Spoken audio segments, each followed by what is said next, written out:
1947 के बारे में कुछ मैंने लिखा है, तो आ जाए इसके मुतालिक करते हैं कि ये इसको वार ऑफ इंडिपेंडेंस क्यों कहते हैं, जंग आज़ादी ये क्यों कहा जाता है, व्हाई? द ईयर 1857, ये साल बहुत अहम है, is a highly significant in the political and cultural history of India. ये इंडिया की पॉलिटिकल और कल्चरल हिस्ट्री का एक बहुत बड़ा बाब था 1857 का जो साल था। It marks the eventual collapse of the Mughal Empire, which had given birth to the great civilization is history of India. यहाँ पर इख्तिताम होने वाला था मुगल एम्पायर का, जो मुगल एम्पायर जिसने इंडिया को एक बहुत बड़ी तहजीब दी, जो तहजीब की शुरुआत स्टार्ट हुई वो मुगल एम्पायर से हुई, और मुगल एम्पायर का यहाँ पर इख्तिताम होने वाला था, खत्म हो। तो हम इसके काजेज, आज इस टॉपिक में हम इसके काजेज पढ़ेंगे। और ये वॉर ऑफ इंडिपेंडेंस ज्यादातर कहा जाता है कि ये रिवोल्ट था, बगावत थी, किसकी तरफ से? सोल्जर की तरफ से। लेकिन तमाम जो बगावत थी वो सोल्जर्स की तरफ से नहीं थी।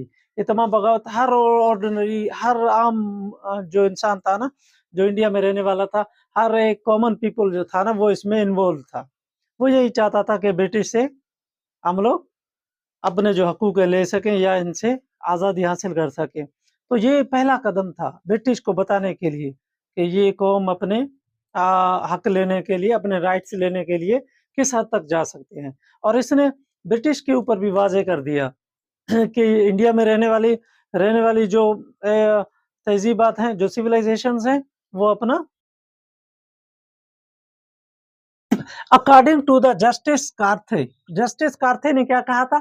The truth is that the people in most part of the northern and north western part of India, northern और north western part of India के बहुत से लोग क्या थे? अगेंस्ट थे, रिवोल्ट कर रहे थे, बगावत कर रहे थे। क्यों? ब्रिटिश डोमिनेशन के खिलाफ, कि इंग्लिश जो डोमिनेशन लेकर आए थे, वो इंग्लिश लैंग्वेज लेकर आए थे। जो म्यूकेले ने एक पॉलिसी दी थी ना, एजुकेशन पॉलिसीज, तो वो मैं आपको पिछले टॉपिक में ये चीज़ पढ़ा चुका हूँ। उसके लिए आप लोग मेरा पिछला वीडियो देख लें, जिसमें मैंने एजुकेशन पॉलिसीज और ब्रिटिश एजुकेशन पॉलिसीज बताई थी। वहाँ मैंने डिटेल में इसके साथ पढ़ाया था। तो ये वार एक बहुत बड़ी वार थी। इसमें सिर्फ और सिर्फ सोल्जर नहीं थे कि वो सोल्जर या उसमें जो कारतूस था बनाया था वो नहीं था। सोल्जर थे मुलविस इसमें, लेकिन लोगों के दिलों में इनके लिए नफरत हो रही थी। ब्रिटिश के लिए बहुत ज्यादा नफरत हो रही थी। वो इंग्लिश डोमिनेशन को ज्यादा प्रमोट कर रहे थे। तो इस तरह लोग इनके खिलाफ होते जा रहे थे। So it should be remembered that the soldier alone were not involved in this event of 1857. In fact, entire populations of India actually and directly participate in the uprising. इस uprising में, इस जंग में तमाम लोगों ने हिस्सा लिया था, सब लोगों ने हिस्सा लिया था, हर जगह से, पूरी हर जगह से ये रिवोल्ट, ये एक बहुत बड़ा रिवोल्ट हुआ था, ये बहुत बड़ी जंग हुई थी, और इस जंग में कई लोग मारे गए थे। इतनी बड़ी जंग हुई थी, ब्रिटिश ने खौफ पैदा कर दिया था लोगों में।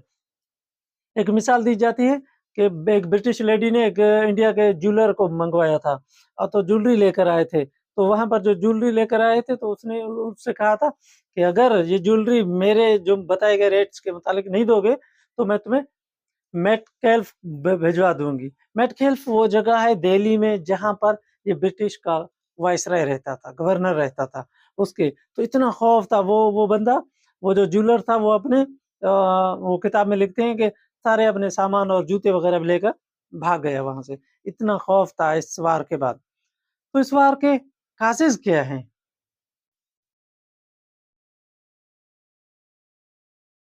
तो आइए देखते हैं काजेज। तो बहुत सारे काजेज हैं, बहुत सारी वजूहत हैं, मगर कुछ काजेज के मुतालिक हम इस टॉपिक में आज पढ़ने जा रहे हैं। सबसे पहला काजेज मिलिट्री रिवोल्ट, ठीक है, फौजी बगावत। फौजी बगावत जैसे अपराइज हुई, लोगों के दिलों में जो नफरत थी, हेटेड था, वो सारा जल उठा। जैसे ही जो फौज में रहने वाले, सबसे बड़ी बात जो फौजी बगावत की थी कि वहां पर रहने वाले जो भी सोल्जर थे, सिपाही थे, सारे इंडियन थे। ऑफिसर्स जो भी थे वो ब्रिटिश थे। तो ऑफिसर्स की एक बहुत बड़ा गैप ये भी था, उनकी सैलरी बहुत अच्छी थी और सोल्जर की सैलरी बहुत कम थी। मिसाल ले लें, 2700 अगर एक ऑफिसर की सैलरी थी तो 700 या 7 रुपए और उस वक़्त के सोल्जर की सैलरी थी। तो इतना बड़ा डिफ़रेंस था। तो ये भी बहुत बड़ी वजूहत थी सोल्जर सोल्जर का रिवोल्ट का, मिलिट्री रिवोल्ट का। तो मिलिट्री रिवोल्ट और जो उस उन लोगों ने कारतूस बनाया था, जो मुसलमानों और हिंदुओं के लिए, दोनों के लिए, जिसमें चर्बी डाली गई थी, गाय की भी चर्बी डाली गई थी और दूसरे हराम जानवर की भी, जिसकी वजह से ये बहुत बड़ा रिवोल्ट खड़ा हो गया। दूसरी बड़ी काज़िज़ था इसका रिलीजियस काज़िज़। ईस्ट इंडिया कंपनी वो जब आई थी उसका मकसद क्या था? ट्रेड करना, कॉमर्स एंड ट्रेड के लिहाज से आई थी हिंदुस्तान में। लेकिन वो क्रिश्चियनिटी को, अपने क्रिश्चियन मज़हब को प्रमोट कर रहे थे, हर बार प्रमोट कर रहे थे। उनके जो ब्रिटिश आते थे तो यही चाहते थे कि क्रिश्चियनिटी को प्रमोट किया जाए। वहाँ रहने वाले, ईस्ट इंडिया में काम करने वाले मज़दूरों को भी यही तरजीह दी जाती थी, क्रिश्चियनिटी को प्रमोट किया जाता था, प्रोपेगेशन किया जाता था, जिसकी वजह से ये भी एक बहुत बड़ा काज़ था। पॉलिटिकल काज़ था, एक बहुत बड़ा सियासी काज़ था। सियासी महाज़ पर वहाँ पर कोई पॉलिटिकल पार्टी उस वक़्त नहीं थी। पॉलिटिकल पार्टी जो भी थी, ईस्ट इंडिया कंपनी वाले थे, वही थे, ब्रिटिश लोग थे, जिनकी वजह से ये वार हुई। और ये बहुत बड़ी वार है, ये एक बहुत बड़ी वार है सबकॉन्टिनेंट के लिए, जिसके मुतालिक इसके कुछ और इसकी ख़ासियत हैं, कुछ और मैं आप लोगों के सामने इसकी ख़ासियतें, असलियतें लेकर आऊँगा। तो तब तक के लिए अल्लाह हाफ़िज़।